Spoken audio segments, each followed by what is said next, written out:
Mapagpalang umaga sa ating lahat mga kabig sa araw po ng linggo ha. Isang mapagpala, isang mabiyayang umaga sa bawat isa ha? Sa kabila na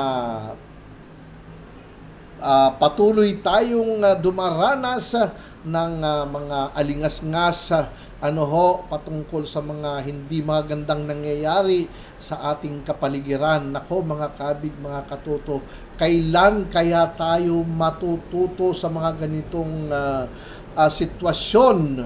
Mga kabig, kailan kaya magiging sensitibo ang pamahalaan sa pagharap ng mga suliranin, partikular sa corruption?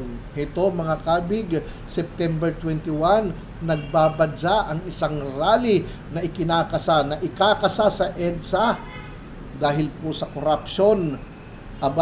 Hindi na po ito nakakatuwa mga kabig ha.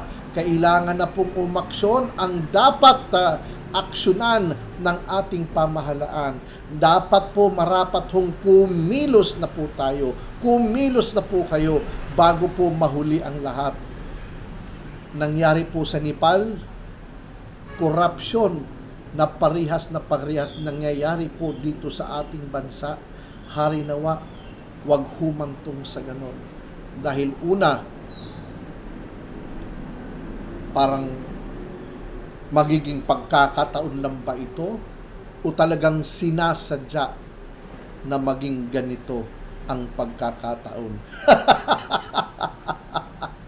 Di ba mga kabig, mga katoto, nasusundan nyo ba ang nangyayari sa Nepal na kung saan ay kusang lumalis ang kanilang presidente dahil nga po sa corruption? At naway, wag naman po sanang maulit sa panahon ni PBBM na siya ay mapilitang umalis kagaya nung nangyari ng kanyang tatay sa panahon ng panunungkulan dahil po sa korupsyon. Kaya hanggat maaga, hanggat may panahon, hanggat may oras, maging sensitibo po dapat ang gobyerno. Maging sincere po dapat. Maging patas po dapat. Alisin na po natin yung pag nakapwesto, tayo ho ang batas. Alisin na po natin kapag tayo po ang nakaupo, tayo ho'y labis na nakikinabang. Isipin po natin ang ating maliliit na kababayan, ang ating maliit na mamamayan, ang ating mga nasa laylayan, na siyang unang-unang nahihirapan, nagsasakripisyo, samantalang kayo na nasa gobyerno ay nagpapasasa. May konsensya pa po ba kayo? May awa po ba kayo? Sa mga naglagay sa inyo, sa mga nagluklok sa inyo sa kapangyarihan, maawa naman po kayo.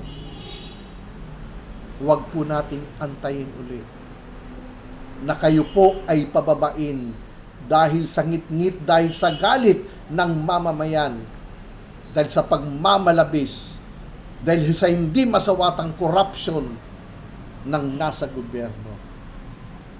Kawawa po kami.